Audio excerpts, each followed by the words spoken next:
like 25 years ago. I forgot it, and so it's like there's a couple of notes that I hit sour that I'm still trying to figure out. Just old songs I had written, and then he knows it. Yeah, I mean, one of the first videos I saw him, he did a song called Fear Campaign, where he's playing the drums, guitars, bass, singing, and I know he did the keyboards as well. So wow. Yeah, that was... every instrument. There's a video on YouTube. Use EMG pickups because they help you get the heaviest tone possible. Head over to emgpickups.com and use my promo code HEAVY at checkout and get 15% off. And then once you write the heaviest song of all time, head over to distrokid.com/VIP/Garza and save 30% off your membership to get all your songs on all streaming platforms. And now to the heaviest podcast of all time. We're talking about certain drinks that might affect your throat as a singer, right? Yes. So I heard a really good story one time. I'll say his name. Be Real. Be Real from Cypress Hill told me one time. Okay. He goes, hey, man, before you go on stage, like at least a few hours before you go on stage, never go down on a girl. Okay. And I was like, why? And he goes, because just her natural juices could like really dry out your throat. That's a thing? That's a thing. And that's what he told me. And so every other singer that I've ever met, I always tell him that story. That was the advice I was given about your vocal cords. Has that been tested by I multiple don't know. people? I don't know. Okay. I don't know. I mean, I'm not a vocalist. So, exactly. So it so I don't doesn't know. apply so to you us. gotta you gotta ask the Italian stallion right here. Milo, Italian Stallion, you're now in Fear Factory. Congrats, man. Thank you cool, very much. dude. It's cool.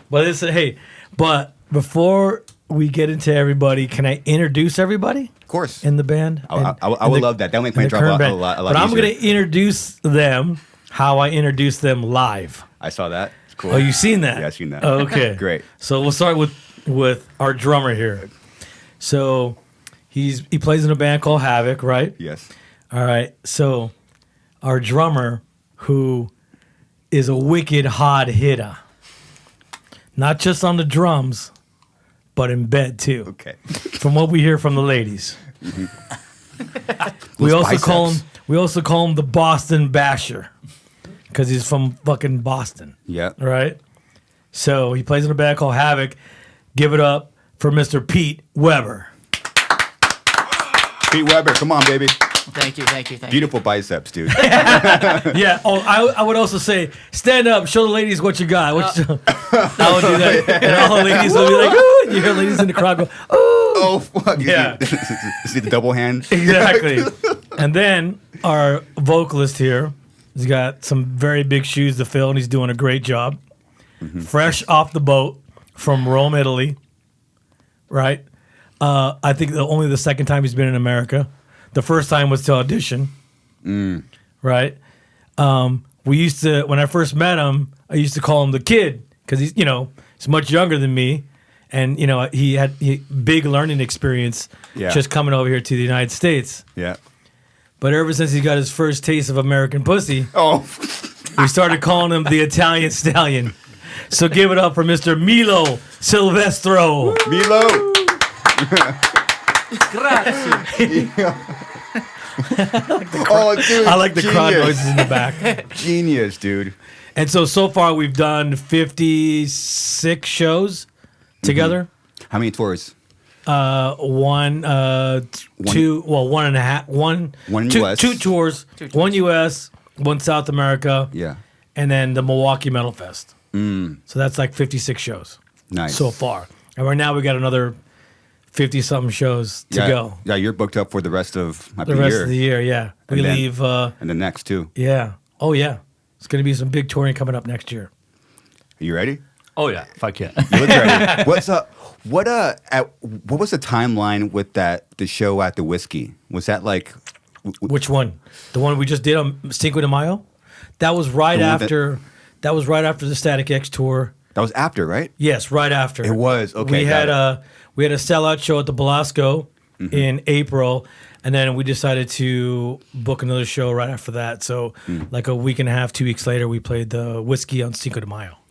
genius. Yes. I was at that one, and you guys played late. When you say 11, always late. It's always late there. You know how it is, dude. I'm like, when you're older, I'm counting the minutes. I'm not going to be sleeping. But yeah, but you had mentioned you might only be there for a few shows, and a few songs, and you were going to take off. I remember that, and I get it because the older we get, the less we want to hang out late at night. I get it. Yes. But you ended up staying longer. Yeah, I stayed up for over half the set because it was boom, boom, and then it was a magical show. I thought it was incredible. I was just watching Milo. I was like, damn, he's doing it. I was very impressed, and not only that, I was stoked for you, Dino, because just to see you re-energized and the band bringing it and just firing away. I'm like, damn, this is special, and I can't go home. Yeah. Well, I really took my time looking for a vocalist. One, because I was really busy, doing the Soulfly and Cavalera tours, for a couple of years there, and then, but at the same time, I was like doing a lot of auditions on video because during COVID, and a lot of people couldn't even get into the country because their country hadn't lifted the travel ban yet, especially Milo and other people. Yeah. And so I took my time, and then I found the right guy, obviously, and then he got to fly over here, and we met in 2021, and I was like, okay, now it's time to get you prepared for what's to come. You know what I mean? And we thought, and it wasn't just getting him prepared for touring and stuff like that, but it was also getting him prepared for the mental psyche of what he's going to endure with the online backlash, because he's never really experienced that stuff before, and that to some people, it could really affect you. It could really affect and you. it can mess up your game as well. You know what I mean? That is true. It can get into your psyche, and you can get insecure and blah blah blah. I've seen it happen. Man. Yeah, I've seen it happen. So I got to prepare for that, but he hasn't experienced any of that yet. Still, lucky. A little bit, but it's nothing compared to what I get. But there's some luck there because the shows from the Categorized tour was being filmed, and there's all this great footage from that tour. Yes. That's some stuff you can't really plan, And then there's a show where the whiskey goes up. I'm like, there's some great videos of you guys jamming, and that's just luck. Yeah, I believe I picked the right guys for this, for what I got going on. Pete obviously is an amazing drummer. He's in a thrash metal band called Havoc. They're pretty successful on their own. And he's a fucking wicked hot hitter. And I was like, my friend Sean Glass was telling me, you got to get this guy. And I'm like, all right. So he started sending me videos of him on his Twitch channel doing all these Fear Factory covers. I'm like, I got to get this guy. And so that's exactly how it happened. And something that's been lacking with the Fear Factory sound and vibe, especially live, was just like that. When we have talked about this, that like little extra swing. It's that little bit extra. Someone that's like this, that's something. Yeah. Well, cool. I was like, I'm pretty energetic as it is, and I'm pretty hardworking when it comes to music and being on tour and stuff like that. So, getting these guys, I needed somebody to match that energy level, and they definitely do. By far. He's probably like beyond energy. He's like first one there, first one gone, first one in, first one out. He's the first of everything. Really? Yeah, he's super hyper energetic. You don't see it right now. I've always been like that. Yeah. I got it from my dad because he was like always on time and like speak up to the mic. Even early to things, and I kind of just like stuck with me through the years, and I think it's been a good thing. He's like, the first to load out, first to load in. He's like, first to wake up. Yeah, First pretty to wake much. up. Yeah, everything. Well, what time do you wake up? I'm usually like out of bed by like 9 or 9:30, and then I'll like work out in the morning, at least when I'm here, and then we'll go to rehearsals in the afternoon. But yeah, I can't sleep late usually, and I'm usually in bed pretty early too, because when we're here rehearsing too, it's kind of tiring. So I'm usually in bed by like 11, and 11 o'clock. this guy, he did the tour with us with Static X. He went to South America. Right after that, he went on tour with this band called Havoc. So he was touring with Havoc and what's the other band? Toxic Holocaust. They did a tour, and then he went home for like he went home for like a week and a half and came right back here. And I had to move. Yeah, and he had to move. I was going to ask you, how do you bounce too? So I'll miss a few shows with Havoc this fall, but I'm just gonna do my best, to do as much as I can. It was an awesome opportunity for me to do this. So Yeah, what was that like getting the call?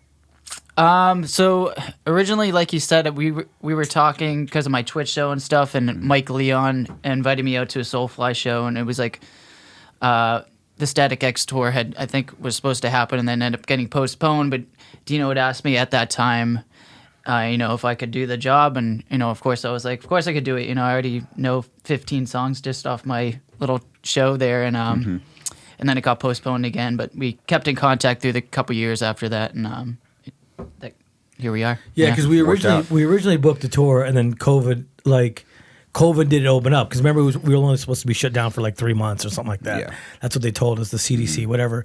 And then, so the tour kept getting pushed back because of that. I think it was twice. Yeah, twice. It got pushed back twice. After twice, you're like, it's not going to happen. Well, we were both bands were determined to make it happen. Yeah, and that's exactly what happened. It was we played 48 shows and 45 of them were sold out. Really? Yeah. Jeez. Yeah, it was great. Well, even though COVID kind of sucked, it kind of gave you time to look over 300 submissions. Correct. So that's exactly what I did. And I looked over a lot of videos of stuff, and some of them were funny. Some guy was farting in a microphone. Some dude was like singing with a ghetto blaster just cranked, and he was singing singing like songs, with a ghetto blaster. Then his cat, there was one where his cat came across and stepped on his little boombox and turned it off. His cat, he's like, hey! And he turned it back on and went back to singing. Okay, so you're going through 300. At what point do you see... Those are the ones I remember the most, besides the girls. Because a lot of females sent in their auditions as well. Yeah, because there's a female singer that almost got the gig, correct? Yes. Wow. But then you see Milo's. At what number do you think it was? The only reason why the female didn't get the position was because she couldn't sing in the key that we wrote the songs in. Her tone was higher. Higher than A and G and et cetera. She wasn't baritone enough. Because our old singer had a more baritone voice. Actually, I've been meeting some singers that don't do well with A tuning. Yeah. And as guitar player, your brain's like can't like come just sing over the fucking riff. Yeah. But I was like, oh wait, the tone won't actually match up with. Well, this guy Milo is way more musically talented than I am. I mean, he'll notice notes and keys and stuff like that I don't even know. You know what I mean? I don't even. Like if I hit a wrong note, he'd be like, "Yo, that's not the right. It's not the right note. You gotta." Like that was a shitty note. OCD. I wrote that song like 25 years ago. I forgot it. And so it's like there's a couple of notes that I hit sour that I'm still trying to figure out. Just old songs I had written, and then he knows it. Yeah, I mean one of the first videos I saw him, he did a song called Fear Campaign, where he's playing the drums, guitars, bass, singing, and I know he did the keyboards as well. So, wow, yeah, that was every instrument. There's a video on YouTube. Is it still there? I think I made it private, but I can put it back. Yeah, that would be nice. Yeah, of course, I wasn't as good as now as far as vocal goes, but now you have to. That was 2015, the right? whole thing. Was that 2015? 2014. 2014. Yeah, 9 years ago. Yeah, actually, that was fun. Just to go over in my studio and just jamming with the song. It's a trip for you because that was the posting like a cover 9 years ago, and now fast forward 7 years from that video. It's crazy, this journey is full of crazy, surreal moments. I've been, of course, as everybody knows now, I've been a Fear Factory freak for like 15 years, and I was so much of a freak that, of course, I started learning guitar, learning Fear Factory songs, mostly, and a bunch of other favorite bands of mine. So that's why the tab thing that Dino was talking about came by, that riff is on the 3rd fret, not on the 2nd fret, because that's how much a Fear Factory freak I am, You know exactly where the positioning is. Yeah, pretty much. So, and not just by listening to the records, but also being a freak of YouTube live videos of all my favorite bands, So I was like, I remember that show, you were hitting the third fret and stuff like that. So, and that's surreal because when you become the not just the member but the frontman of your number one favorite band, it's just it's a constant face slapping. Is this real? So it's I don't know. It still feels like a dream. You joined your favorite band. Yeah. And I could go from because you did this vocal medley of the first Fear Factory record. Yeah. So you posted this on like a Facebook fan page, right? Yeah, it was New Breed. Yeah. New Breed Facebook page. So was he already on your radar? Yeah. Okay. He was already on my radar because other people have. He posted on New Breed, and so other people have told me. And so yeah, I was going through the rabbit hole of YouTube, and Never ending. yeah, exactly, and just looking for different guys who did cover songs as well. So I was doing that, but like he was pointing out that there's a song that we're playing. It's called "Smash or Devour," and I played it on the 4th fret, whatever it was, Second fret. or 2nd fret. And he yeah, was it's he still corrected me. You see that? Sick. I was playing it Good. on the 2nd fret. He's like, "No, it's the 3rd fret." I'm like, "No, it's the 2nd fret." And so he looked up an old YouTube video and goes, "Look, you're playing it on the 2nd fret. I'm the third 3rd fret." So like, "You're right." Put the video in your face. Pretty much from his phone. He's putting like, "Watch." Yeah. See, 3rd fret. See this? Yeah. Bizarre Festival 98. Germany. Yeah, the Bizarre Festival 1980 in Germany. Yep. I was watching that festival this morning. Really? Fire, dude. The Bizarre Festival? Yeah, yeah. Wow, yeah. Where's that festival at? Germany. Germany, right? I'm not sure where in Germany. was like, but where, yeah. We played it a couple times actually. It's a Yeah. sick ass. Yeah. That was the one. We were in the middle of a Slayer tour.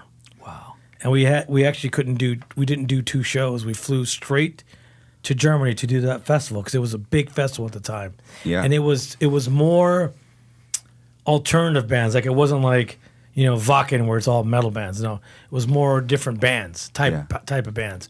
So we flew from the Slayer tour straight to that show, no sleep, played the show, next day got on a plane and flew back to the Slayer tour and continued the tour. Yeah. That's insane.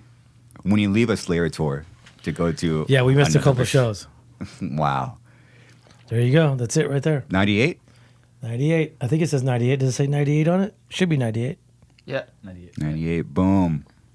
So you're probably one of the only heavy bands on this lineup. Danzig was on it too. I think that was we were the 2 heavy ones. Well, But also on that Slayer tour, we were in Canada and we had a day off, and so on the day off we actually shot a video for the song called Resurrection. So we had to do that too, and it was great because we went from Slayer right to Rob Zombie tour. That was amazing.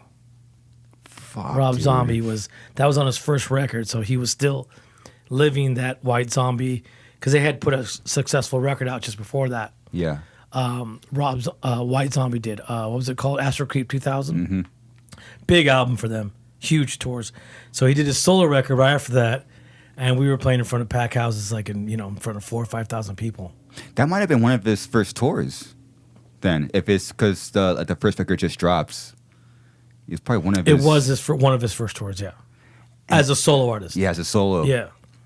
It was amazing. Even and then- it was crazy. Sorry to cut you off. But That's it was crazy because, Rob Zombie was headlining, of course, and then in between us was Monster Magnet and then Fear Factory. And at that time on Obsolete, we were fucking on fire. Band was blowing up, getting very popular. We were neck and neck in merch sales with Rob Zombie. No. So we saw it. So after we would play, the crowd would either go take off or they would sit down for Monster Magnet.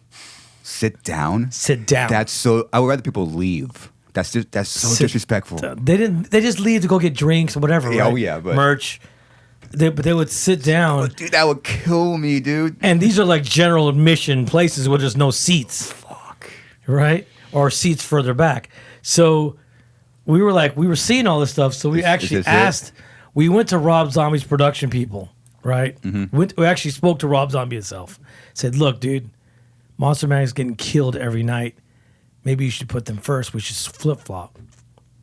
And he goes, "I don't know. Talk to my agent, blah, blah, blah." Sure. So we reached out to the agent. They said, "Hell no. I said, no way. So we just continued to destroy every night, being the first band on the bill. But remember, Monster Magnet actually was pretty big at that time because they had a big hit on MTV called... Yeah, what was their hit around there? Or them? No, them. They had... I know the song. Yeah, Space Lord, Space Lord, Mother. Oh, that Yeah. song. Oh, my goodness. Yeah. That was their a big song. hit. But it was just a more Space Lord, Mother. it was a more metal crowd. You know what I mean? It's a more metal crowd. They didn't really want to hear that. More, I love Monster Magnet too, and we had a great time partying with those guys. But it just, the audience spoke. The audience spoke. It's funny Yeah. because like the audience has like the ultimately like to say. It's just weird. I wonder what it's like being in a band's position or even an agent where like you can actually see it happening. You can see it. There's no talk, and then still, hey, leave them at that spot. Yeah, and just get fucking crushed. And so we were like, when we did the Slayer tour, we were nervous that we were going to get like booed off stage or people were going to chant Slayer because that's back in the day when you open up for Slayer, it was hard. Because everybody was like, the whole crowd, you're playing like Slayer, like, just get the fuck off. Yeah. We want to see Slayer. Yeah. That's pretty much how it was. So we were nervous, and we came out, and we were like, whoa, nobody said nothing. Everybody loved it. Nothing? I was surprised. Not one Slayer chant, nothing. We were surprised how many people were there for us, and it was great. Yeah, but Fear Factory's heavy, dude. Heavy. Yeah, it was, during the shock, obsolete era. Come on. So, yeah, it was. Was that, you know what, I actually never But asked you. still, I've seen other bands open up for Slayer, and they just got killed. Like which ones? I don't want to mention names. Well, actually, I'll tell you one. System of a Down. They opened up for Slayer, and that was when they were still wearing their makeup and stuff, and they got a lot of Slayer chants. Was the first record already out yet or no? I'm sorry? Was the first record already out yet or no? Yes. It was out. Their System of a Down record? Yeah. Self-titled, right? It's self-titled? Yeah, so the first one, whatever it was called. I guess, yeah, that wouldn't really go well with the Slayer crowd, I guess, Yeah, it's just it wasn't just them; it was other bands too. It happened to a lot of bands. Yeah, Yeah, but you guys are heavy, though. yeah. We managed to make it work, and it was a great time touring with those guys. Super cool. Everybody was super sweet. Yeah, but you lay down like a foundation. It's kind of weird saying super sweet about Slayer, right? Yeah. Super sweet guys. But they were just super nice. sweet. They were just super nice guys, man. Very accommodating. A lot of Jaeger. A lot of Heineken. They drank a lot of Heineken, and Tom Reyes smoked a lot of weed, so he was on our bus every day smoking weed. And you never really been like a big drinker or smoker, huh? No, but other guys in my band were. So Yeah. yeah. So were you just hanging and just being around enjoying it? Yeah, I'd zip on a Heineken. I'd zip on it. I wouldn't drink it. You know what I mean? That always blows me away about you, man. How did he just chill the whole time? I fucking failed, dude. I don't know. I guess I had the gift of the gab, I guess. Do you And think bad or good, Do you think that that helped your focus? Not, yeah, of course. I was very driven, and I was very, didn't let the outside things affect me like that. Yeah. Yeah, you've always been that way. You never let like an outside, and you dealt with your band's dealt with a lot. As far, you're talking lawsuits. I mean that very little stuff I've been through. It ruins your morale, and it's really hard to maintain being driven and then still put out great music that you feel, and you just still went on. Yeah, I know a lot of people who would have quit the music industry compared, if they had to go through what I went through, because it was pretty brutal. But like I told you many times, I'm a lifer. This is what I do for my life. This is what I do for my living. This is how I live. Every way possible. It must be. And so this is my love. So this is my passion. So I'm not gonna give up on something like that just because that happened to me. I'm not gonna give up or throw in the towel. Definitely not. So that's kept you here. Of course, just my love for music, my love for creating, my love for putting a smile on a person's face. Yeah. Yeah, just all those years of meeting people around the world, and all the friends. I still enjoy it. Yeah. Very much. And think about the lows you guys had, even up until recently, to now you worked to get the band where it is now. Yes. That must be a trip, dude. It was a long road and a long, hard struggle, but for sure we're still here. But I don't know what happened to me or the band in general. I don't wish that upon any other band at all. Mm-hmm. You know, I do try to give people advice because of all the legal stuff that I went through. Mm-hmm. I do try to give other musicians advice on just like what to do or what certain things mean. Mm-hmm. You know, when they see lawsuits or things like that. Yeah. Advice helps, man. We're having some kind of a mentor. Yeah. You know. Yeah. It's cool. You can't buy that, dude.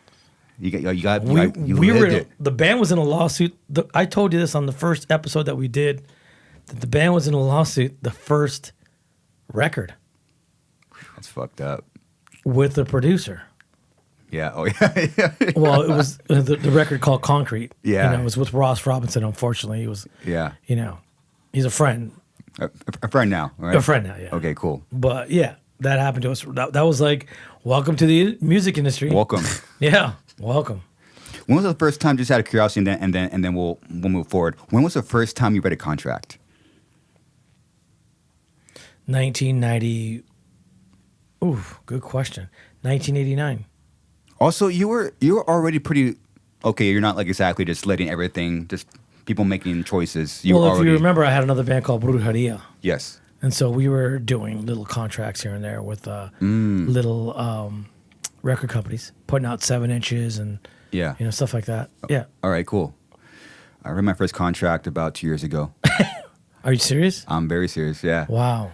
I didn't read any of the label stuff or the Central Media manager contracts, nothing until it was now when we were dealing with termination contracts.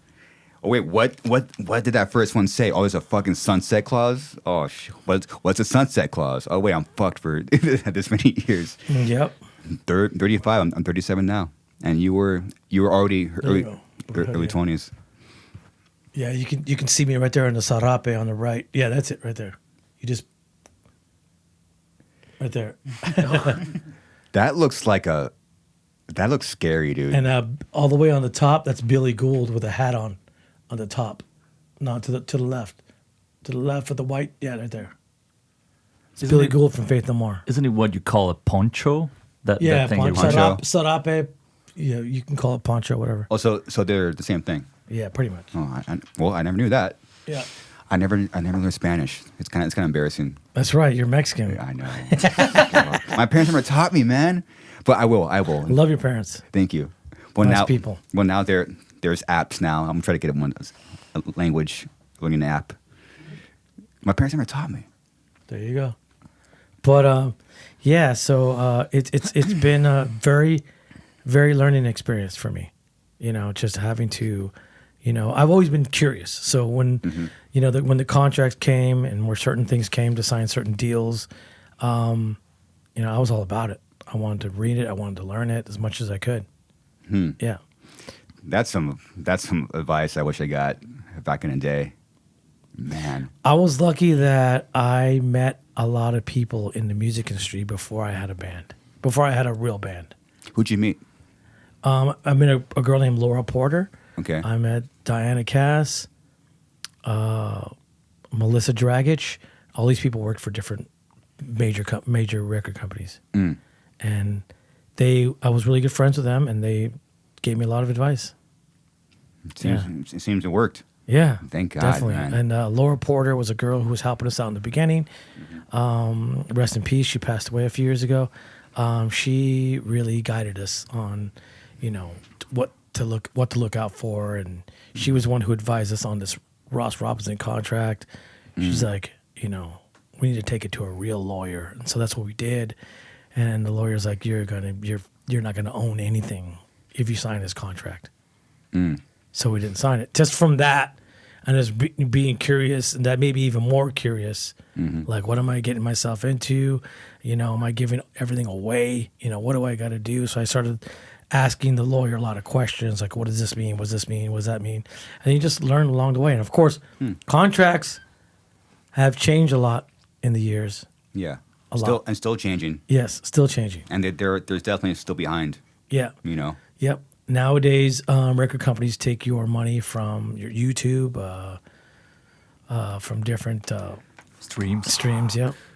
Oh my goodness. I could understand the streams, but I don't know if I'll let them touch the YouTube. Well, technically they do when they own the songs. So technically they do. Because if you try to post like a playthrough or anything like that. Well, you can do a Taylor Swift thing. You can go back and re-record your own songs. And then put it out. That's what she did. It's kind of too much though, right? I guess. It's a lot, dude. I mean, when you get that kind of money, go for it. Yeah. It's like you already have that kind of money and you're going to redo your songs. Come on. Well, she did it so she can own her songs. Yeah. She can own the recording. So technically, the record company only owns your mastering. The masters. The recorded songs.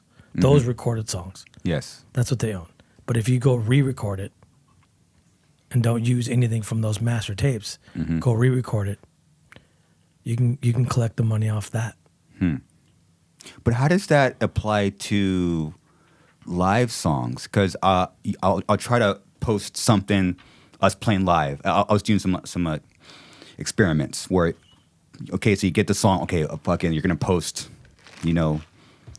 Shock live with Pete and Milo, and then but you post it and it loads on YouTube. But then when it comes to the point where it's just going to be monetized, it says no. That because somebody might Why? have somebody else might be monetizing your YouTube. Are you talking about the Suicide Silence YouTube, or are you talking about your personal YouTube? Suicide Silence. So somebody else might be monetizing it. This is where it gets so weird. You might want to check it out. I filmed it though. I've been doing some weird experiments. So I'll film it with like a GoPro, Ernie playing live. Have you gone into your YouTube and checked out how it's monetized? Yes, and it won't let me. Somebody else has got it. But those aren't the masters though. It doesn't matter. If somebody else is controlling your YouTube, they're the ones who's going to get it or block it or however, whatever they want to do. I wonder if there's something there that we don't know. It's fucked up. So nobody in your band knows. We've been what about kind of Ernie? trying. Ernie doesn't know. No, none of us know shit, dude. we read our first contract fucking last month, dude. We don't know what's going on, dude. But I mean, Dino, it's really shown that you, without knowing, like you really laid down like the foundation to where we're at now. With like your band is just you guys are on fire again. I'm a veterano, bro. Yeah. Means veteran. I'm a veteran. Yes, vet. Yeah. But a long time ago, Dave Mustaine gave me a lot of advice too. Way back when I was 18 years old, when I met him at a place that I worked at, and at the sandwich shop. It's a sandwich shop, exactly. So he's given me a lot of advice. What was the best piece of advice that Dave gave you? Network, and always try to be in control of your stuff. But he said network. That was the first thing, network. So that's what I did. I went out and networked, went to concerts, started meeting musicians, meeting people who work at record companies, just started hosting parties at my apartment, so inviting these people, and eventually the people started coming. And it was great, just hanging out, knowing all the drug dealers around. That's important. Exactly, for the people who like to do drugs. Yes, exactly. I'm not. That's smart. I'm not into that, but that is crazy. I help facilitate that in some ways, right? And I just gave everybody a place to hang out and party and have a good time. Bands, anyone that might be a part of the music industry, exactly. There was actually, it got to the point where, like, there would be a band that would be coming into town.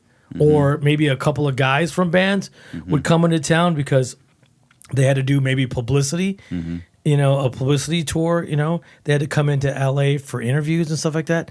So the record company people were always like, well, what do we do? We got these two guys from Paradise Lost. We got these couple of guys from Carcass. What do we do? Like, how do we entertain them? Bring them to my house. So I was meeting the guys from Carcass, Paradise Lost, Napalm Death. I mean, numerous of bands. Early 90s. Fuck. And late 80s, early 90s.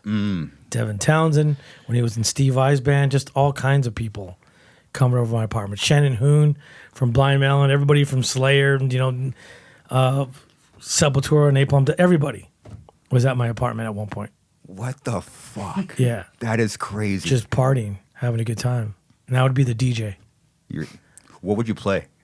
Just everything. Everything from what was popular at the time, even if it was like,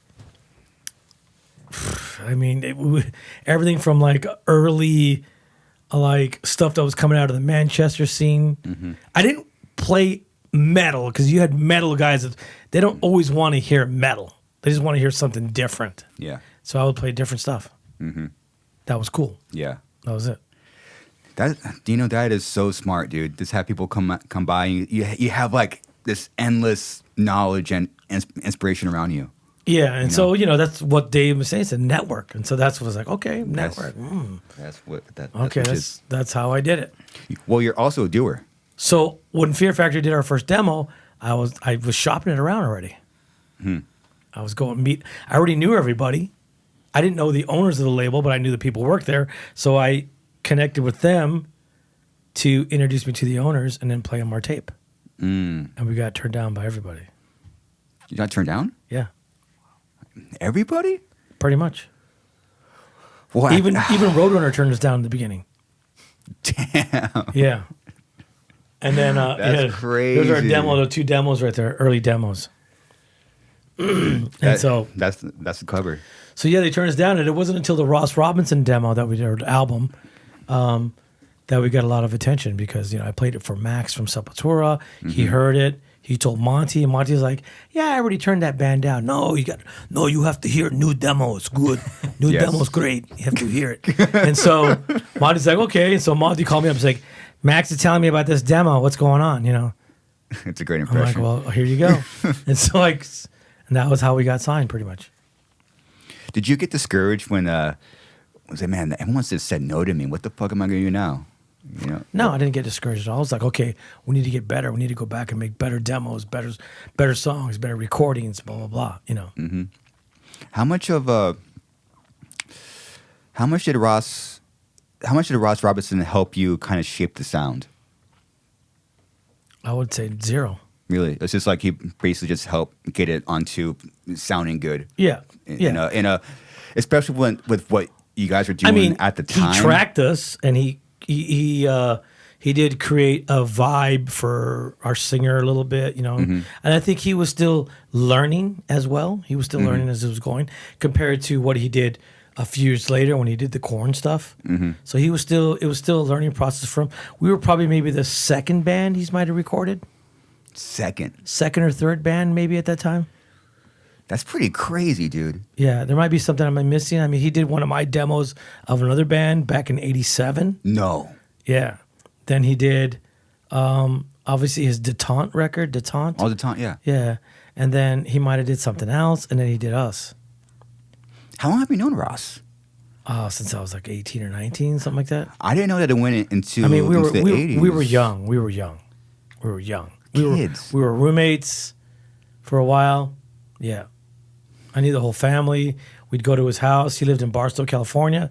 I'd go to his house. We'd go swimming in his pool. And you go to Del Taco. We'd go out into the desert and ride Land Rovers and motorcycles and ATVs and stuff, all kinds of stuff, yeah. You're part of that history. Go to the Colorado River. Yeah, we do all that stuff. So you guys are really good friends. You guys are close friends, man. Yeah, from way back, yeah. And it's also kind of crazy what ended up happening with what he did with your. Well, it's just business. He was just learning the ropes, learning the business. We were all learning. We were still in our very early 20s. Raymond, our drummer, was probably 18, maybe 17, 18. Why are drummers always like the youngest? Not Pete. Milo's the youngest in this situation. Yep. 36. 36, right? Yep. 20 Fear Factory at 35? I think so. Yeah. Because it was. You just had a quick. birthday. When's your birthday? 20th of August. Happy birthday.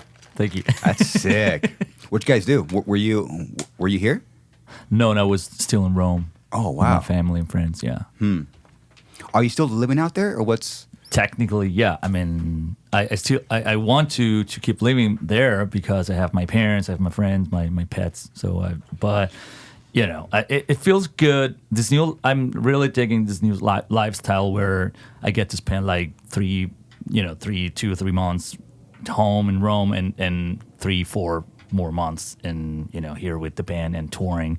It feels good because you get to change a lot, and I like change, So yeah, it's really good, It's like working abroad for 3-4 months and then get back home and ground yourself a little bit. It's good. I'm liking this new lifestyle a lot. So what a life! And you're going back and forth to like arguably like some of the most beautiful places on the planet, Rome, Italy. We only hear stories. I have no idea what it's like to grow up there and the buildings. Like you have like Vatican City, you at the Colosseum. What was it like being around all that stuff?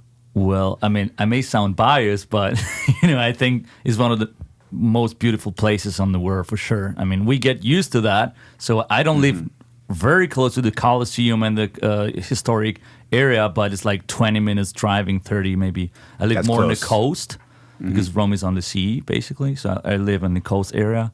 But, even when I go to Rome, I a lot of times I need to go to Rome. And when I studied music conservatory, that was in the historic center. So we Romans are pretty used to that. That's the Colosseum, But when I actually take people, like I had the next girlfriend from Brazil, and she flew to Rome and saw Rome for the first time. And she saw the Colosseum for the first time. And looking at her face, I realized how big that is, how stunning that is. And I was like, wow, we're really lucky, because we have a lot of, that stuff is more than 2,000 years old, and still there. It's crazy, A lot of history. I don't want to sound biased about best food in the world, Yeah. So, I mean, I think I'm realizing how lucky I am to being born in Italy, just right now, that I get to spend a lot of times abroad. I mean, don't get me wrong, I love America. I love everything about America.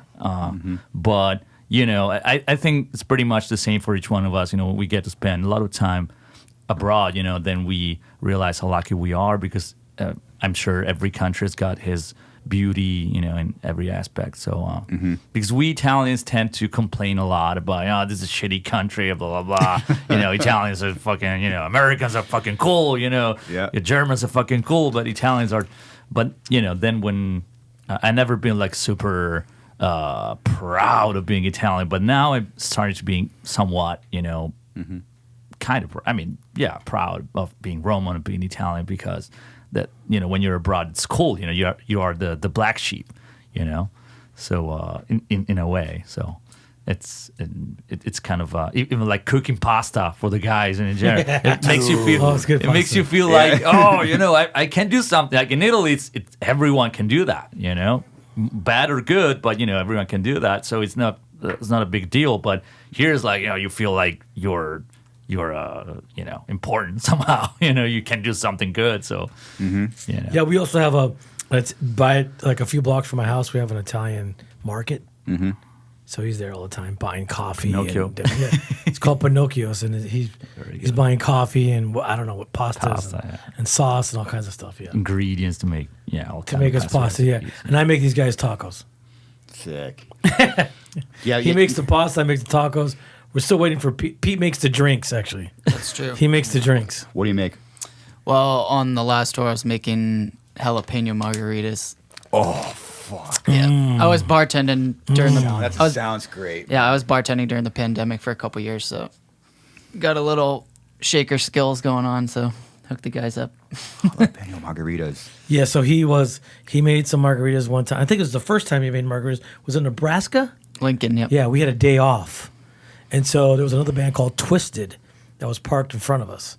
Nice. And those guys, they're just crazy. They're fun.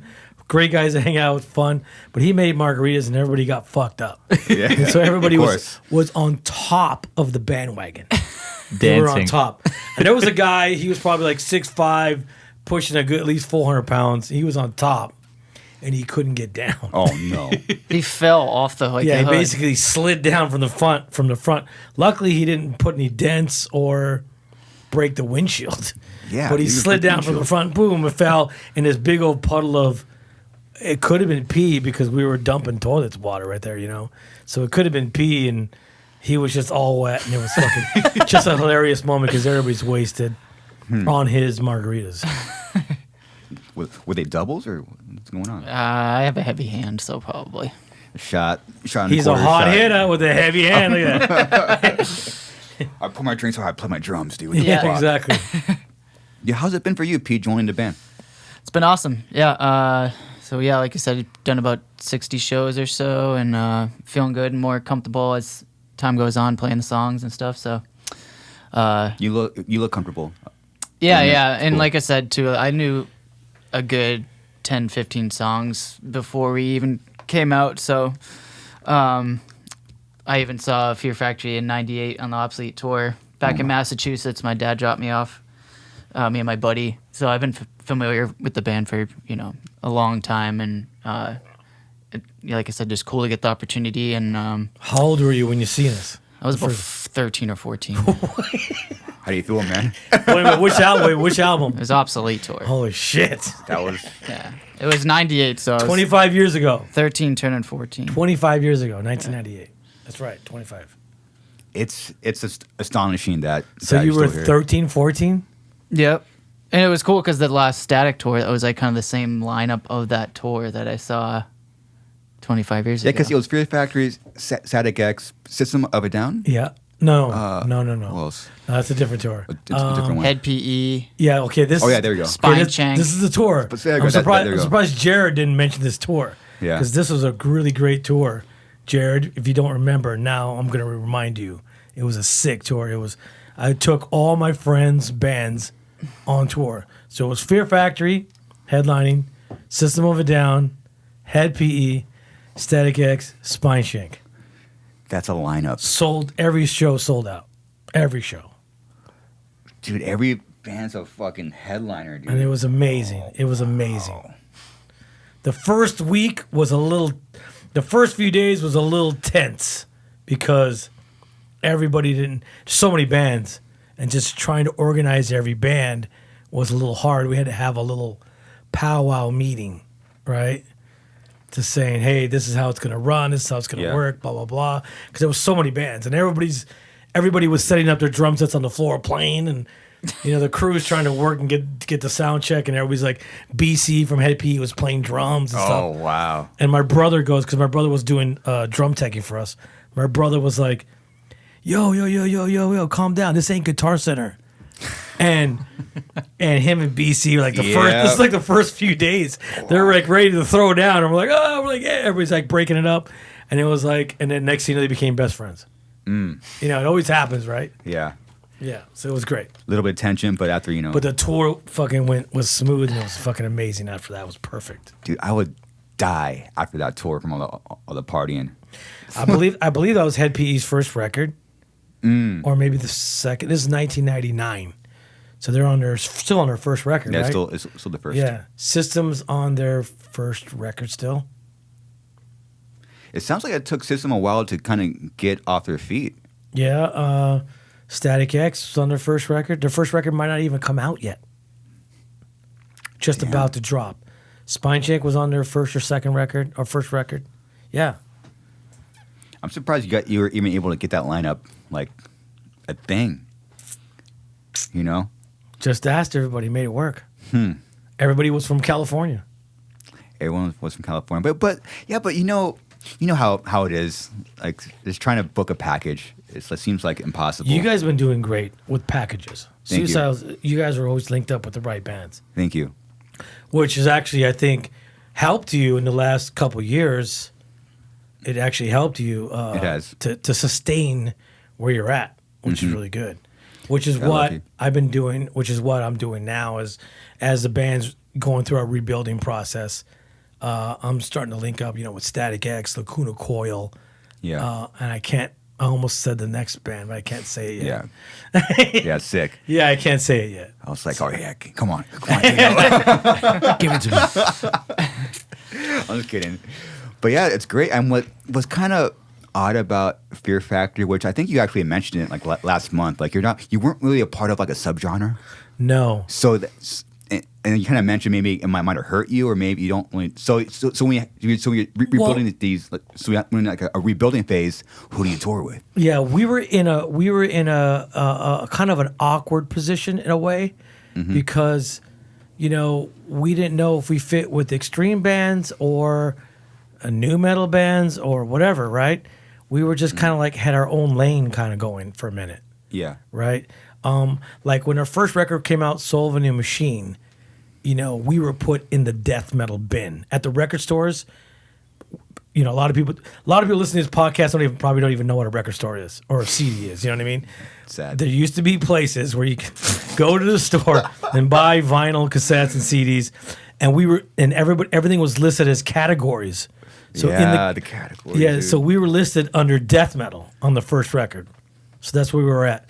But we thought in our minds, we were a little bit outside of the box, of the death metal box. We were trying to carve our own niche. And then by the second record, we just completely had our own sound. We actually were kind of being taken out of the death metal category and put into alternative. I'm sorry, more the metal category, not necessarily in the death metal category amount. So we kind of grew out. They kind of placed us outside of that. This is the record label doing this, not us. Yeah. It's the record company's doing this. Then by the third record, we were in the alternative rock by Obsolete. We were in the alternative rock category. We were considered alternative metal. Alternative metal. Yes. It's way too heavy. Yeah, and it was like, well, you kind of look at it. We had songs like Descent, Resurrection. Yeah. That didn't sound like they were fucking, metal. Like it came from Soul of a New Machine. We grew into another. We've always tried to adapt to what was going on. We try to answer to what was going on in our own way. We just try to be as artistic as possible, and try to stand out. And I think that because of that, we weren't necessarily just looped into one category, and some people didn't know where to put us or how to look at us. You know what I mean? But of course, in '98 when Obsolete came out, we took all those bands, all those so-called new metal bands. But it still made sense. Totally made sense. It all worked really well. It worked perfect. That tour was just one of my favorites. One of my favorites. Besides touring with Metallica. Of course. My goodness. But that was one of my favorite tours that we've ever packaged that we put together. It's cool because it works now as well. Because now you go outside of Gex and kill it. That means System would have to headline now. Oh, yeah. And then we'd be under that, and then Head P. And then, actually, no, Static X would be pretty high up there, too.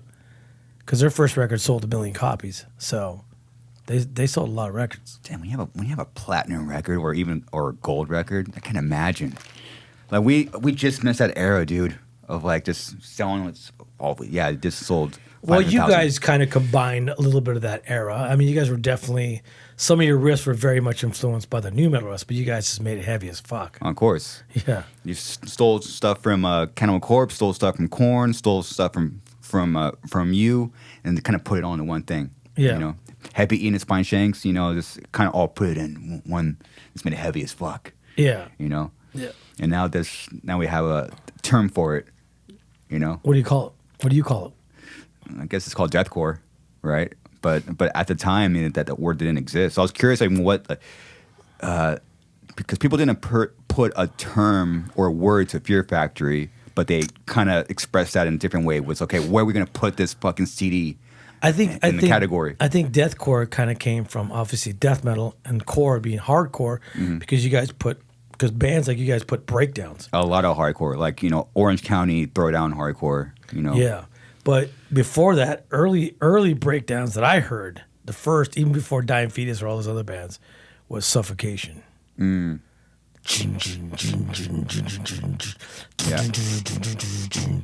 Double bass. Yeah. Yeah. you got to go back and listen to some early Suffocation. I know, man. That was like pre Dying Fetus and all that stuff, and because Dying Fetus that's got great breakdowns. We did Frank's last tour with Suffocation in Europe with Havoc for years ago. Did you? Yeah. Damn, how was that? It was awesome. Yeah, he's a super nice guy. Great front man. He's just funny as shit and just That's says it like that's it his is. death chop. Yeah. Frank's a funny guy, man. Yes. And he brings it on stage. It's great. When he just starts talking shit on stage, I love it.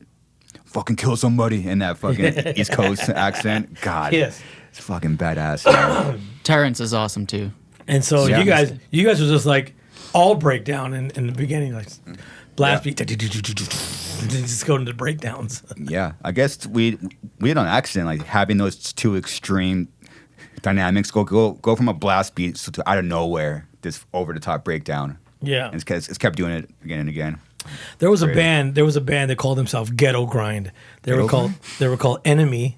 That's a great band name, man. So they would mix death metal, rapping, and breakdowns.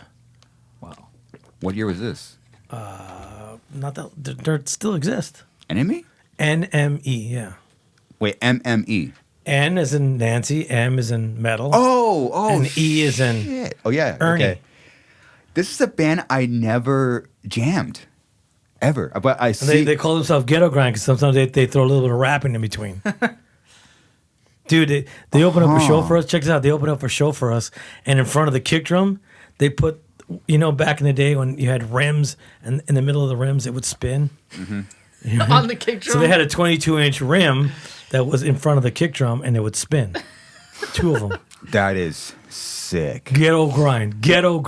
Amazing. It was sick. Pete. You need some rims, dude. I really do. Dude, and then FFs that spin around. yeah, we FF. sick as fuck. The faster you play double bass, the faster the Oh rim my spins. goodness. That will be sick as And fuck, right there, dude. here you go. So this is it. Yep. When they come out, Years ago, they used to be. They have another band called Lepra, which is like I think it's called like leprosy. huh? And they were 84. like- Formed in 84. 84. Yeah, I say wasn't even Lepra? born yet. Yeah, I was just born. 84. Yeah, enemy. 83. Long. They've been around for a long time. Whenever Assassino plays, they've opened. They're banned from the whiskey. They can't play the whiskey. They're banned there. What happened? Too many fights. Too many fights. Brutal. You probably They throw it down hardcore, and their fans throw it down hardcore. yeah. You're probably drawing on so many different types of people, and you put them all Ghetto grind, under bro. one. Ghetto grind. That's what they call it. Surprised that no one else has coined that term. It's a pretty sick term. It is cool. It's a great term. All right, so we established that we need rims on both kick drums. Mm-hmm. We go one F and then the other F. There you go. Oh my goodness, dude. Just attach it to the trigger unit. Did you know how we doing on time? We're hour 16 in. That quick already? Yeah, it's gone. Oh my god. I feel like we haven't even talked about anything. that flew by, dude. We have, I mean, Okay. we have some time though. Yeah, I you mean, good? Yeah. So check this out. So Pete is originally from Boston, Yeah. but he moved to Denver to be playing a band called Havoc. So now I'm trying to get him to move to LA. What do you think? I need to be rich first. LA it is expensive. Very expensive. Well, I yeah. actually just moved back in with my aunt to save money because I'm going to be doing both bands. I'm just going to be on the road so much. I was like, this is my year or two to save, as much as I can. Yeah. And then I can figure out what I want to do from there. But Yeah, have you thought about maybe not going in LA, but maybe like the outskirts or maybe somewhere along the valley or something? I don't know. I haven't really thought about it too much. But yeah, I wouldn't want to be like in LA proper. There's no way. I can't. I hate the traffic. So So he's from the States. So he can kind of live anywhere. But Milo is obviously from Italy. He doesn't want to leave that. So I get it, He wants to Yeah, go it's back tough. home. One of the toughest things ever for an Italian to move abroad is food, because we're so used to that. Not just Yeah. the recipes, which you can make it here as well with ingredients and stuff. Yeah. But the overall food quality, because The food quality, you're right. yeah, because like the ingredients quality, because we're so used to like fresh things, that unfortunately every time I come back to America, I have my body has to readapt to it, which at first it's a little bit, not nice, but that's the one of the main reasons. But there are plenty of them actually. Of course, I'm getting I'm getting old, and my parents are getting old as well. So I as I grew up, I wanted to spend as time as possible with them, and also friends and I think we Italians are, not all of us, but a lot of us are pretty much attached to our roots and our motherland. So as much as I love being in LA in America, and touring, but it's cool to go back. So yeah, I mean it, and it's all like Pete mentioned, California is really expensive. So and America in general is even more expensive than Italy. So when I first heard, and I wanted to get an American SIM, for instance, American SIM card. But when I heard like it was like $50 to $70 a month, I was like, what? I could get a phone plan for like $8 in Italy. He only pays $400 rent for one bedroom apartment. And we, it's that's like, the average. For us, it's like $2,000. Yeah, we pay $400 a day. Yeah. So he's also really lucky because this guy eats more than me and Pete put together, and he just like does not gain weight. He can eat bread, pasta, fucking tortillas, Sweets. whatever, and this guy does not gain weight. What's the secret? genetics, I think his body's used to the pasta out there and the bread. Bread, yeah. Yeah. carbs, a lot of carbs. They eat carbs like crazy. I look at a piece of bread and I get fat. It's fucked up. But dude. also the fact is that I was just watching an Instagram reel like yesterday. It was this girl, an American girl, was like, "Yo, Italians, you have to explain what's the secret because I ate a whole pizza because in Italy, a pizza you would eat for one person is like this big. When we had a pizza, I got what I would get in Italy, and Dino was like, "That's a four people pizza." I was like, "No, that's the average size." Yeah, we and him were ordering like small and medium pizzas, like personal pizzas. Oh, yeah. He ordered a large. I'm like, dude, do you know large is like, it's like 4 people could share that shit. Yeah. He goes, yeah, whatever. I eat it. I'm like, okay. So he Literally he ate the whole thing. You ate the whole pizza? A large pizza? But the thing is, like this girl was just wandering on this Instagram reel. Was like, why could I eat the whole pizza and not feeling bloated or heavy? And the reason is that our carbs are healthier because it's all like fresh, and stuff like that. So of course we're used to eat a lot of carbs, but they are less processed, I think. So of course here you feel a little bit more, but I can still do that. I mean, maybe I'm not gonna eat the whole pizza. Maybe I'm gonna left one slice, but that's not that. Yeah, I'll eat one slice. It's fine. It's gonna be leftover. You'll eat the leftover slice, you mean? Yeah. Yeah, leftover slice. But yeah, I mean that. Like we go to restaurants. He's ordering like 3 or 4 entrees, like big plates. I'm like, dude, you realize they're big? Oh yeah, I eat it. I'm like, oh, okay. It was like $80 at the sushi Yeah, restaurant. he like had $80 worth of food. We're like, me and him like $25. He had an $80 bill. So this is another thing. First time we've been to the sushi. So at least in Rome, but I think pretty much in Italy and Europe as well, we have all you can eat sushis. They're really popular. Like 90% of sushi restaurants are all you can eat basically. So you pay like $20-$25 per person, and you eat whatever you want till you fucking explode, And so when Dino was like, "Let's get some sushi," I was like, "Fuck yeah, I love sushi," and I thought it was all you can eat. But then, the check was like fucking $70-$80. And as I was like, "Don't you guys have all you can eat?" It was like, "No, come on, we're in LA." I was like, "Oh shit." They don't give you all you can eat sushi out here. They don't. Yeah, you had to get the fuck out of LA to get maybe even get that option. Yeah, but he was calling it something else. He was like never-ending sushi. Like Never-ending sushi. What'd you call it? Never-ending sushi. Yeah, Come on. I go. It's called all you can eat here or a buffet. It was what was that word? It was just a way he described it. I'm like, what's that? You mean all you can eat? Yeah, it's another word. It doesn't come to my Never-ending mind right sushi. now, but yeah, it was something like Endless sushi or bottomless sushi or non-stop something. yeah, something like that. Non-stop sushi. Non-stop sushi. Yeah, something like that. Sick, dude. We got to get some non-stop tacos. And this guy eats like sweets like crazy. Like I bought a thing of gum, right? It's like a little The ice cubes. The ice cubes, like little cubes of gum. Yeah. And I've had it there for like a year. Just take one once in a while, right? It's one of the first days. Like, ate them all. I'm like, where'd my gum go?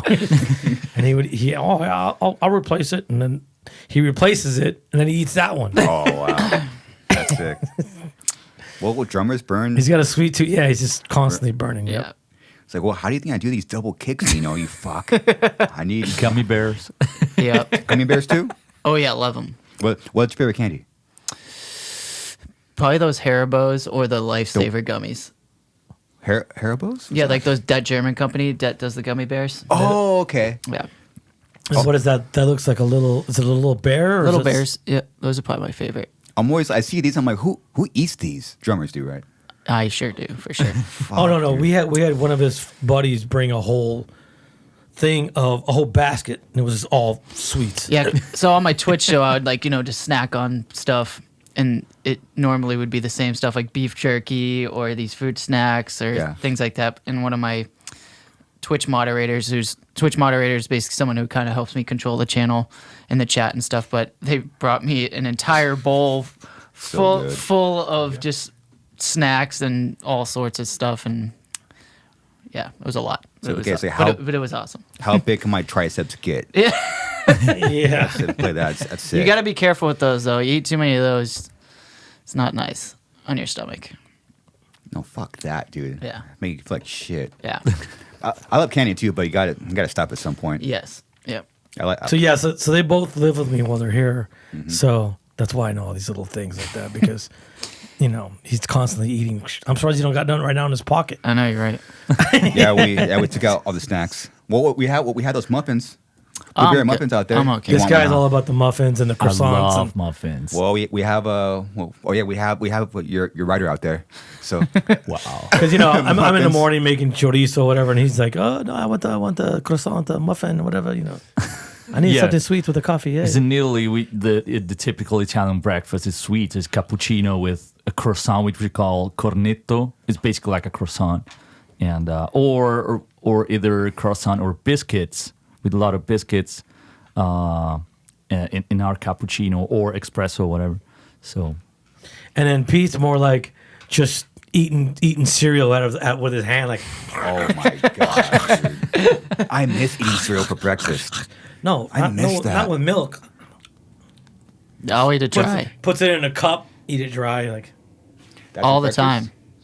That's your breakfast? I mean, I got milk this time. I do not mind dry cereal. Yeah, it feels like a snack to me. I think that's the drummer's secret, right? Or eat I'm dry cereal. I'm a big snacker. So, hey, you got your own coffee now? Yeah, we got the own coffee, dude. Let me see it. nice. We gotta try it. Yeah, Nice. it's between medium and dark roast, which is my personal Did you favorite. make a shirt of that yet? I want to. You should make a shirt of that. Can we Definitely. That's Do what it. Zach said. Can we do it with the mocha as well? Who's in the back? That's me. Right there? Yeah, That doesn't look like that's you. me. Looks like Tony Iommi. I bet. Okay. Now I see the purple hair. I didn't see the purple hair right there in the bottom. I saw it. I that's see me. that. And those are past. So basically, those are past podcast guests that are dead. So when you have purple hair, how come you have a purple guitar? I'm trying. I've been trying for the past. Do you like year. Prince? I don't, but I'm basically borrowing his color. Totally. Purple Rain. Yeah. Do you play that before you go on? Purple Rain? No. It's cool because I'm noticing that a lot of metal guys are putting up coffee businesses. Like AC from Dope has his own coffee business as well. I think it's really cool. Like this metal coffee link. Well, because ex-band members are usually ex-addicts. Correct. Like, So, you're looking at one. I haven't done cocaine in about 10 years. And, so you were a big cokehead? Yeah. Oh, I didn't know that. Yeah. Coke a lot, and then a lot of drinking, like the blacked out drinking. Did it fuck up your nose at all? No. I know people who don't have cartilage in the middle Oh, that was suck. because it burned off with all this coke they did and speed. Coke and speed, bro. That'll just. Man. Yep. We got fucked because my first time doing cocaine was we were in Colombia. So you had the best. Then you come back up here. Say, well, where's that? Then you're like chasing this impossible dragon. You know. Yeah, everything here is cut with baby laxatives or whatever. Whatever they're cutting it with. Fentanyl now. Oh, now I would not do drugs Brutal. now. Yeah, I would not touch it. I feel bad for anybody who's doing those drugs nowadays, man. Fuck Instant that, death. dude. Some of them instant death. Well, if you're looking for that effect, caffeine is healthier for sure. So. Totally. It's like this. I can make my life better as opposed to destroy my life. I like. This is better for the riffs. And I've only started drinking coffee like really a couple years ago. a couple years ago. That's it. What'd you do in the morning? Nothing. Drank water. You got up and drank water. Yeah. Fuck. I don't drink coffee either. Or like a protein shake or something like that. Meal replacer. Yeah, my muscle milk stuff has caffeine. Oh yeah, he's in all it. about muscle milk. Dude, classic. Fucking muscle milk, bro. Muscle milk, bro. Fucking Fear Factory, dude. Come on. Yeah, but it has caffeine in protein. The muscle milk? Does it really? Muscle milk has caffeine in it? Hey, Yep. Jake, can we pull up the label somehow? Dang, muscle milk has caffeine in it? Do you dude? drink it too? No. Oh, okay. But you said you used to go to the gym, right? I still go. You still go? Yeah. But muscle milk is I think it tastes too good. What else? Oh my gosh. So some of it does, some of it doesn't. That's a lot of caffeine. Actually. 125. I don't have the one that has like the extra caffeine, but That's a lot. That's basically. Is that extra caffeine right there? yeah, that's like an actual like. Don't. You're getting called out now. Don't fucking. Coffee house, okay. 125 is a lot because that's like basically like a cup of coffee. So which one do that says 120? That's the coffee version, so I don't know. I had an ex singer that would drink that stuff, and he'd always blame like, "Oh, I can't sing today because I got diarrhea from what? Muscle milk." Ew. You're having way too much of it at that Drinking, point. yeah, probably. I don't know. It doesn't do that to me.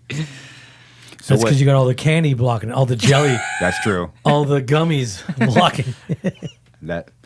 That's true. What should we? Dino, am I missing anything? Just we got a lot of touring coming up. A lot of touring, so go to fearfactory.com for all the tickets and tour dates and all the above. And Pete's going to join Chippendales, by the way. And Cool. then We'll see you there. Well, with that body, that's sick, dude. That's fucking badass. and Milo, look for his pizza sauce at the merch table. Signature pizza sauce, dude. There you go. Does Chippendale still exist? Oh yeah, dude. I remember they had a show in Corona like a few months ago. I got a good story for you. Is that Pete in there? There's Pete. Pete down under. I got a good story for you. So, Right. in the very, very, very, very beginning of Fear Factory, right, I joined Raymond's band because Raymond had a band called Extreme Death. Right? Good band name. Yep. It's a horrible name. To me, it's a horrible name, but whatever. Extreme Death. Yeah. There's already a million deaths out there. You know? Yep.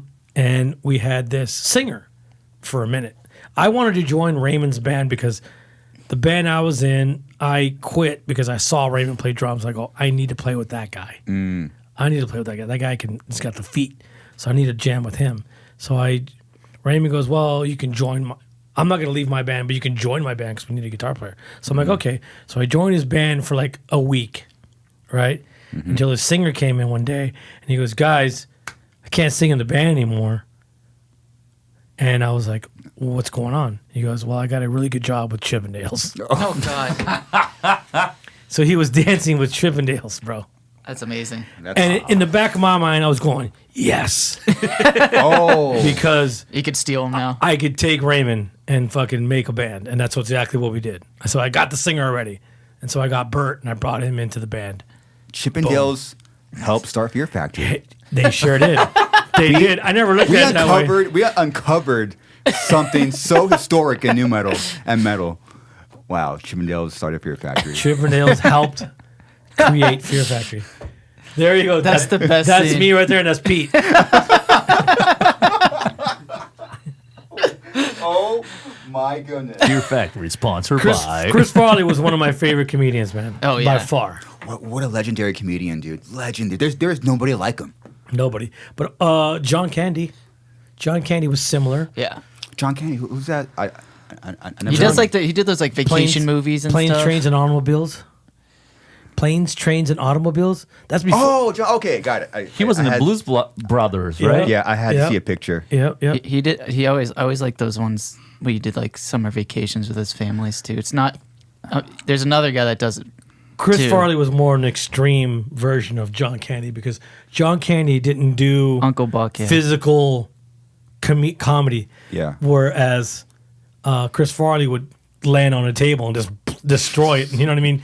He would do stuff like that. Yeah. So He was also in what's the name of that? Beverly Hills Ninja. You got to watch that one. It's Oh, great. that's great. Tommy Boy.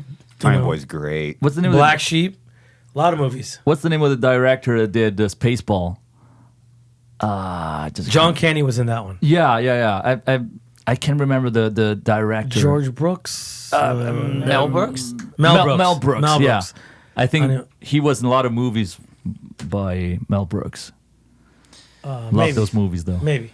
I'm not Sick. sure. Yeah, Mel Brooks is hilarious. Yeah, like Robin Hood and So, this is your 100th episode, is that correct? Thank you, Dino, for bringing it up. This is the 100th episode ever recorded, and this will also be posted in October as the 100th episode. And I asked you earlier, am I the person who's only appeared on your show 3 times? I think you are the first and only person that has appeared more than twice. Thank you. Wow. And I want to publicly say, Dino. Oh, there you go. But hold on. I do have something, but I don't have it here, but I want to give it to you Okay. so you can hang it up. What do you got? Obsolete skateboard. Really? Yeah. Oh, that'd be sick. We can hang it up in a new spot. We're going to move in tomorrow. I'll give it to you for your first anniversary present for you and your lady. Thank you. Appreciate that. Well, yeah, Dino, I got to tell Oh, you. your 4th anniversary, sorry. Yes, 4 years. It's going to be 4 years in 2 days. Crazy. But yeah, you gave me my first shot. You were episode number 10, my first big guest. Remember you walked in, you're like, so you have anyone famous yet? In my head, I was like, yeah, you're the first one. and you were telling stories. That was my first time, like, oh, I'm getting like some real stories and trying, like, my first time navigating that kind of conversation. And Yeah, and your lady was helping you do it in your garage. yeah, it was crazy. I think you had Ross Robinson right after that, a little bit after that. Yeah. Yeah. Yeah, Ross and then Meegs right after that one was Meegs. nice. Yeah, it was sick. Nice. So you kind of really taught me to start. Okay, how do you navigate these stories? And it took me a long time, you know. So thank you for giving me a shot, you know. Yes, I noticed that your podcasts are getting better and better and better, and just Thank keeps you. growing and growing. Congratulations. Thank you. Yeah. It's like just sitting there, just like ripping all day, and finally, oh wait, it doesn't suck as bad as it did last year. So is Sick. that one of your guitars right there? Yeah. Let's see it. ooh, I actually followed. So this is one that you play live. This is the only one I play live. This is the It's a only one. It's a- 7-string Stratocaster. That's a 7-string. Is this this is not your SIG, is it? No, but I'm trying. I'm trying to get Fender to do a 7-string, man. It's just been tough. You know, actually, been following all of your podcasts, either with Dino, you know, Ross, Mix, etc. Oh, thanks, man. And I always, you know, like I said before, I'm a huge YouTube freak of my favorite band. So every time there's an interview or something like that, I watch all of it. You know, it could last like 2 hours, and I could watch all of it.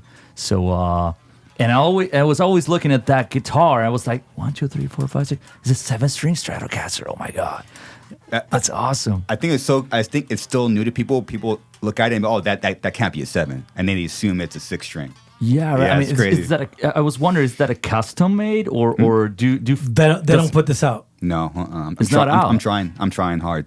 But it's so perfect. I don't see why they wouldn't. I remember we had that meeting. What happened to those 7 strings that we're going to put out? I don't know. Yeah. COVID hit. Oh, COVID did hit, huh? And then I don't know if the shit has changed, right? Stopped everything. Yeah. Things really changed. I'm trying to get Fender on board with the 7 strings to get me a signature. That would be insane. That's right. I think a reverse headstock would be dope. That's right. Think so? Sure. Hold on. So this is the one you actually play live. I play that I play it every day. Yeah. Wow. Live. But you take it on tour with you. yeah, of course. 'Cause how many do you have? It's one. One? I'm trying to That's make it. all they made you was just one? Yeah, dude, just to get this one took a lot, dude. That took a lot. If you see the first 2 frets, they're fucked up because I don't leave the first 2 frets. What do you mean? Oh, Over they're here? Down here? no, the fuck. top? Yeah, they're fucking big old dents. So I'm getting some really bad buzz. Where at? Oh, on the actual Yeah, on the actual fret? yeah. I gotta get a refret job. Do you tune to drop A? Drop A, yeah. Nice. I know not as somebody. good. I know somebody who do it for cheap. Yeah, Yeah, good job. I knew a couple guys. yeah. But trying If bring they it don't down- if they don't do it for you, I know somebody will. Do you ever go to the? Don't they have a place in Corona? yeah. So I'm trying to get it. Do you ever go there and do it? Of course. I'm trying to make it to where they're making me a second one, then I can get that one fixed at the same time. That's my brain plan. I'm trying. I hope they give you one because it's such a cool guitar. I'm trying, man. You know, ironically, the very first. Ironically. Oh my God. Ironically. So that's still fuck up. So I'm sorry for my English, but so it's still in the perfectioning process. So Yeah. I apologize if I sound a little bit like this sometimes. Sick. But ironically, the very first guitar that I picked up was my dad's Strato because both my parents are musicians, and my dad's like a blues kind of guy. He plays electric too, but mostly a finger style acoustic. And he had a Strato. So the first time that I picked up a guitar was his Strato, and I would tune him down to B to play first, like Fear Factory stuff, and it sounded good. Even turned down with very thin strings, because he had the twangy thing going on. So what's your backup guitar if that's your only 7-string? I have a Jim Root Strat. Is it a six 6 string? Yeah. And what do how do you just tune that one down Yeah. too? Take out the high E. Okay. I don't use the high E, man. Come on. Yeah. I know. Yeah. Well, it's too bad they don't make more because that's a great looking guitar. Thank you. And I'm then trying. reverse headstock would be even dope too. I might try that next time. People have been pushing the reverse headstock. Also the fat headstock too. People have been wanting to try it. The what? They like the 70s headstock. It's fatter. It's like a fat headstock. Yeah, but the Jim Root has the 70s headstock. Oh, so it's bigger. Yeah. I see. I don't really like see. it, but Yeah, no, I think this is perfect. But I think a reverse headstock would be dope because I don't think there's not a lot of them like that. it's true. I might. Is there any? I might Look up Fender reverse headstocks. See if there's anything. reverse? I haven't really. People sell them off market. They're probably bootlegged. Was it custom? This is one of the most bootleg guitars. This and Gibson are the most bootleg guitars. Really? Oh yeah. Yeah, you gotta do a lot to make sure it's authentic because a lot of people. Oh, people. I mean, you can buy them in China for like $100, $50. Yeah. Damn, I got a real Fender, I got a real Gibson. Oh, you got fucked. Yeah. And some of them are so good you can't tell a difference. Really? Yeah. Oh yeah. It's kind of like sneakers when people bootleg sneakers. I don't know if you know about that. I'm a sneakerhead, so there's a lot of bootlegs out there. That's why I only buy my shoes at the actual website. I just got these Adidas. My Adidas walking through concert halls. The most new metal shoe of all time. I got it, you fucks. Shell toe. The shell toe. You know, how many people back in the 90s and early 2000s were wearing these exact shoes? Everybody. Hundreds, thousands, millions. Yeah. Because well, it was a scene. It was a look. It was a look. Plus, Adidas actively went out and got bands. Like they approached us. Did they? Oh, they gave us boxes and boxes and boxes of stuff. Holy moly. Yeah. I wore the shoes and maybe a shirt, like the black one with the 3 stripes. Yeah. And that's about it. That's why all those bands were wearing Adidas. Yeah. Because they were actively But they would out give there. us boxes, and I was like, okay, I don't want to look like Korn because Korn popularized it Yeah. in the metal genre. I just don't want to look like that. Yeah. So I only wore the shoes or maybe one of the shirts. That was it. Did you wear these? They did make us shower. What do they call them? Shower robes. So when you get out of the shower, has your name, Adidas logo. Really? Yeah. Did you still have it? No, I gave it away. You gave it away? Yeah. Oh, I would have kept that shit for life. I probably would have took it to my grave. Now, I wish I had it, but Yeah. back then I was like, it was just like another, because there was a lot of clothing companies that were just giving people stuff. Sunglass companies, Sure. Even Calvin Klein was giving away stuff. No. And guess what? I can never wear it. Why? I'm too big. None of that shit fit me.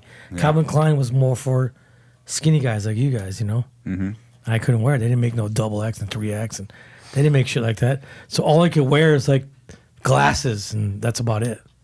So everybody was approaching you guys. A lot, not just us, a lot of bands. It's not. That's a time that we'll never understand. Where like mainstream and companies were approaching like the metal bands. Do you remember a sunglass company called Blackflys? Nope. They were from Blackflys. Huntington Beach. They were called Blackflys. They were giving them out like crazy. Like I would get boxes of that. Oh, I never seen these before in my life. They look like, you know, they look like totally Huntington Beach, you know, dude. This is very Huntington Beach for yes, sure. Yeah. And that was like, they were giving us like crazy, and I'd wear them all the time. And then a band called, a clothing company called Rubber Soul, I think they were called, or Soul something. Gave us a bunch of stuff. And then a DVS, a skateboard company called DVS. Oh yeah, DVS. Yeah, that was a very big. I had like fucking 100 pairs of those shoes. It was insane. They were just giving shit away. Oh yeah, crazy shirts. I had killer shirts. People were starting. Like, you ever heard of Tribal? Of course. From San Diego. Yes. They gave us all these companies were just sprouting out, and they're just giving them to all the bands to wear on stage, and I think Adidas kind of started that with Korn. Right, and other bands, and then it just kind of blew up, and then so all these other companies were starting their own, you know, little merch companies, and they were just giving free stuff to all the musicians. Yeah, that's probably why Pony was kind of everywhere for like 6 months. Remember Osiris, a company called Osiris? Osiris. They were Osiris. giving us shoes, just all kinds of. I had so much stuff. I had so many. Our old bass player had like literally built a rack. Like, you know those racks you buy at a hardware store, you put it together, you got a bunch of racks. Like, it's like shelving you would get for like your warehouse. Yeah. He had that in his house. Stacks of shirts. It's still in the plastic. I'll wear this one today. Yeah, take it out. What a time. But I would buy like Dickies, you know, Dickies t-shirt. They put out the black shirt and white shirt, whatever. I would just buy a ton of those, like boxes of them. For nothing, for cheap, and then I would just wear them every day. White Dickies shirt. I'm done with it. Wear it a couple days, throw it away, get another one. They were like, you know, like back then it was like, I don't know, $5 each. Oh yeah. So it was like nothing. You know, it cost like nothing. And I would do that while I was on tour. Just wear those shirts all the time, black ones or white ones. Then I would have the only Adidas that I did get that I still have is the first Kobe Bryant, when he first went with Adidas, he released these shoes called the Crazy Eights because his number was 8. Yeah. And I still have those shoes. That's sick. Yeah. What year was that? What the fuck are those? I had those too. Yep. I wore those. Oh, wow. The 1996 Ozzfest. You could probably see a live video me wearing those shoes. 96 Ozzfest. 96, 97. I'm sorry, 97 Ozzfest. Who else played that year? Pantera, Marilyn Manson. There's Bert. Bert's looking good, dude. Dude, YouTube has everything. I know. If you look, you go find a certain show that. That's just the interview right there. Alfredo. All right, I'm gonna try to find these shoes then. There you go. Look at. What am I wearing there? What shoes are? We found it. It could be. There it is. It's just regular Adidas, I think. Yeah. There's black Dickies t-shirt. Fuck. Those are the Campus, I think they're called. Yeah. They're just standard campuses. So it was the campuses and the shell toes that were massive. Yeah, the Campus really messed up my feet because they were flat. And my feet has an arch. Yeah. And so having flat shoes, jumping up and down like that, oh man, it messed up my feet. Fuck, it sucks. Fear Factory, Nevada Ozzfest, June '97. Look at that tech giving me water. Look at that. That's not water. Still playing. That's not water. It was water, huh? Yeah. It was, because you're not. You thought it was a Corona or something. Look at I was just trying to give you a quick shot. What was Ozzfest like? Love it. That's demanufactured right there. You can tell, huh? The drumming, Pete. Come on. Yeah. Come on, Pete. Okay, actually, no. We should we could talk the podcast with this. You know, Raymond. Was it Raymond that brought in the drum triggers? What? I believe there might have been other bands using it, right? Okay. But in '92, we were in Europe and we were doing a festival tour, and one of the shows, Deicide linked up with us, and I remember Steve was having issues with his triggers, right? Because they were double triggering. Yeah. Any kind of vibration on the stage would fire off a trigger. You know what I mean? Mm-hmm. So Raymond was the one who helped Steve from Deicide, the drummer, help him set up his triggers to where they won't vibrate. So what you got to do is what a million drummers know now, but back in '92, you got to deaden the inside of your drums. So that's either done with pillows, blankets, whatever you got, foam, whatever you got. Underwear, throw it shirts. because the inside of the shell vibrates from the air. So if you kill that air, it won't fire off a double trigger. You know, nowadays they make stuff for that stuff, but back then they weren't making anything for that. You got to put pillows that we steal from the hotel or from your tour bus. Take those pillows, whatever. You know, take one of these black curtains that you see at a fucking show, steal it and throw it in there. You know what I mean? Fuck. Whatever you can to stuff that kick drum. That's what we would do. That's how you got to do it to make it not resonate back then. Now, like I said, you know, they make stuff for that. So they make pads for that stuff. But still, I think Pete still puts pillows in there too sometimes. I'll right? use whatever. Yeah, I mean, down in South America, we had to use whatever they had in the venue sometimes. So Yeah. Nice. When we were touring in South America, we get different drum kits every show. every Tough. day. Yeah. So you got to, like, you know, throw your dirty underwear and you know. On the Static X tour, you actually played with a dead drum head, right? It was like made of rubber. It was some kind of Evans drum head that was like more mesh. It was different, yeah, but it worked. Yeah. Yeah. It almost made no sound. It was like almost like a pad drum head. Yeah. If that makes sense. Sick. Yeah, see, that's all the little stuff you got to throw in the kit. So a lot of drummers didn't know that back then, but Raymond had discovered it really early, and so he was showing other drummers what to do. Why did Raymond start using triggers? Because we wanted that consistent sound, and we wanted to make it sound like the record, because we used triggers on the record. Oh, okay. Well, we didn't necessarily record with triggers. We went back and what we did is we used the actual live kick on the tape to trigger the kick. Yeah. To trigger the kick, the trigger. It's kind of weird. So it was a long process, right? Because you got to play the whole record on tape for it to, and if it misfires, you got to go back. Oh, wow. Yeah, 'cause if one doesn't come out on demanufacture, there's a snare roll on one of the Replica. He knows, replica. Yeah, there's a snare trigger missing. I don't know why we didn't catch it before. Yeah.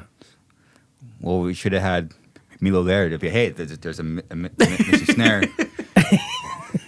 There we go. Also in Power Shift, there's a miss snare. Really? Yeah. I'm surprised you didn't catch that one. Dang. I didn't.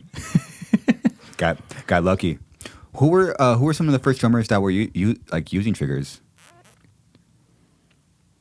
I don't know. Damn, it was probably Maybe Ministry. Ministry. I don't know, to be honest with So you. maybe it's But probably we the same know time. that a million people use it on record. I mean, Scott Burns, the guy who recorded all those death metal bands in Florida, he was using triggers for a lot of people's records. But I knew that people were using, I want to say maybe Pantera. Yeah, Pantera was using D-drum. They were using D-drum triggers and a D-drum system. That was kind of popular. You probably didn't hear about it. No. Yeah, it's kind of like a little red box, and the triggers were red. The little trigger. Oh, things. yeah. I remember those triggers. Yeah. So it was a company called D-Drum. And then there was, I mean, maybe Igor from Sepultura might have been using it at the time. He did too, yeah. Yeah. But just on kick drums, no? He did the whole kit. The whole kit? Oh. So there you go. What year? This was 90, like right around 95, 96. That you knew of. That all the videos that I saw, yeah. What about before that? No. Let's call them up right now. No. Before, Let's call no. Igor. Where's Before, no. Because I have all we the can old get live Igor on the videos. show. Hey, when was the first time you used triggers? Yeah. I guess. Well, yeah. Well, I guess it'll be a continued journey to see who. I guess we'll ask questions when we get the opportunity. What do Yeah. you mean? What? To figure out but the trigger. Yeah, I guess. Oh, who was the first guy to use Yeah. triggers? Well, we came out with it. I don't know if we're definitely not the first ones to do it, but we Yeah. started that way. Boom, We were like, yeah. boom, we needed to get this. And plus, it sounded better in the PA in the room. Of course. And we used to do the whole kit as well. Yeah. It's crazy how now it's every band pretty much does that. It's crazy. I think so. Do you guys? Oh yeah, we use triggers. Just on the kicks, right? You have to, yeah. Yeah. 'Cause That's basically how we've double been doing it strokes. too. He hits his snare so hard, it's like, Jesus Christ. Got that gummy bear snare, man. What's up? 100%. And he breaks a lot of snare heads. Fuck yeah. Sticks, cymbals. Sticks, That's- everything. That's when you know. Well, Dino and you guys, thank you for letting me be a part of your new journey. Thank you for having us. It's been a pleasure. Is this the first time the full band's on the podcast? It's the first time. Well, we didn't get Tony, No. but you need to get Tony. Yes. Yes. Yeah, he's on my list. Yes. Oh, that's easy. I mean, just tell him. Great. Yeah. Great dude. His girl lives out here, so he's out here a lot. Oh, okay. Yeah. So if you can get him. Santa Ana's a lot of history. It's crazy. So many people live here. Yeah. Tony lives in LA, but his girl lives out here, so Sick. Well, let's call him right now. hey, so what are you doing? What the fuck you doing? What are you doing in 5 minutes? You fuck. I've been waiting at the rehearsal spot. Practice already? You said 5 o'clock. Thank you for trusting me, getting the other story out there. So honored as always. Thank you. Where can people find you guys again? Fearfactory.com, Brody. Fearfactory.com. Fearfactory. Or any of our socials. I'm Dino Cazares. So you can go to my socials. Milo Silvestro. He's, Havoc drums. which he needs to change it to Pete Weber drums. Pete Weber. Muscle Havoc. Milk Weber. Havoc. There we go. Now we're talking. And I wanted to say it's an honor for me to be here because, like I said before, I've been following your podcast with Dino and the other guests, since you first started. And so when I was looking at you two talking, it was almost like, watching your podcast again with Dino, but in real life. So it was like mind fucking in a way. So it was like, am I here? Am I watching it with my smartphone? So it's a pleasure. Just thanks for having me. Thanks for having us. Anytime, I mean, it's life is a crazy dream sometimes. It is. You're like, You gotta remember he's in Rome, Italy. He's not. We take things for granted because shit's here. There's so much stuff here in LA. Yeah. He's dreaming out there in Italy, like to be here and to meet the bands and meet the guys and just because he's a fan of the music. So I actually give you this little story. Actually, the second and last time that I saw Fear Factory live was 2012 in Rome. And this is a story in a story. Havoc was opening up for Fear Yes. Factory, which is crazy, right? Yes. And I remember that guy, because I was impressed by his drumming. And after the show, I was lucky enough, I was waiting outside with a bunch of fans and I could meet Bert and Dino. And I remember that because I know all history of all my favorite bands. And I knew that Dino was a huge talent scout back in the day for a lot of bands that I love, like Spineshank, Cold Chamber, and Static X. I was like, oh, he's a huge talent scout, so maybe I can give him the demo of my band, That Channel, which is a band that I technically still have, but I don't have time to do things right now. But so I gave him the demo, and it was the Edge Crusher cover on it. Of course, he doesn't remember about it. I was like, Dino, you're my guitar god. Can I give you my demo? I was like, okay, sure. And 10 years later, here we go. hold on, tell the whole story. You got to tell the whole story. What was the whole story? Well, when you met us, what happened? Tell the whole story. Oh, with Bert as well? Tell the whole story. Tell the whole story. Okay. It was weird because it was funny because we were waiting outside, and so finally Bert and Dino came out, and Bert was with a empty Italian wine bottle and was like, "Oh, just let me put this back in the tour bus, and I'll be back," And Dino was with flip flops, which I found funny somewhere. I was like, "Oh, look at Dino with flip flops." Came out of the shower, whatever. And so we had pictures with both of them, and but I don't know why I was fanboying so hard with both of them. But Dino was like, oh, yeah, okay, sure. Yeah, you're my guitar guy. Oh, yeah, thank you. Okay. Thanks for the picture. And, but for some reason, I don't know if Bert was like fucked up or something, but it didn't look like so. It was pretty sober. It looked sober, but beside the fact that he had an empty wine bottle. Yeah. But we took a picture and we hugged, and then I was like, fanboying with him as well. I was like, Bert, you're my, thank you for saving my life with your art and your music, blah, blah. And he didn't say a word. It was just, it was like, turn back and go. And I was like, sick. What? I just declared my love to you. I just told you I love you. Exactly. And so we made this joke with Dino a lot of times, like, oh, maybe did he foresee the future? Like, you're going to be the motherfucker that's going to take my place. Wow. That's funny, right? He looked That's like the whole story. That's the whole story. That's a trip. he looked like he was not pleased to see me. Man. Really, he didn't say one single word. It was like That's sick. walked away. Not one word. So that's the whole story. Yeah, you can't leave that part out. That's yeah, right. I mean, and I don't mean it in a hateful way. It's just funny, It's right? just funny. It's That's- just And he loved, that's pretty much what he was influenced by. yeah. he's one of the main reasons I'm here. I mean, because I was so obsessed by his vocal style that I shaped my vocal style to him as well. All the singers too, but he was, when I saw them live first time in Bologna in North Italy, like 2010 was the Mechanized tour. I was like, okay, this is what I want to become. Just vocal wise. His style and everything. So that's how I love him as an artist. So Cool. Well, There you go. You were doing, in my opinion, you were doing a phenomenal job. Thank And you it's very cool, much. And it's cool. It's cool to see. It's cool to hear. I mean, as a friend, it's cool to see Dino. I mean, stoked to play music because you actually feel it. Like, damn, they're fucking.